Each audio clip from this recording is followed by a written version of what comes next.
Welcome to Crochet Basics with Texendi. How to crochet a chain. Start with a slip knot on your hook that is the same height as your crochet hook's head. Then you're going to come forward, around your working yarn, grab, and pull it through the slip knot. First chain made. Note that I am pinching the tail of my yarn between my middle finger and thumb of my left hand. Forward, around, grab and pull.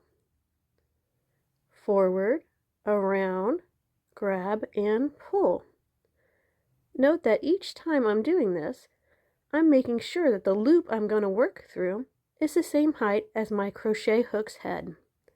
This will keep your tension consistent and make chaining a very easy process. Also note that as I need to, I move my left hand up the chain to keep it stable while I am working.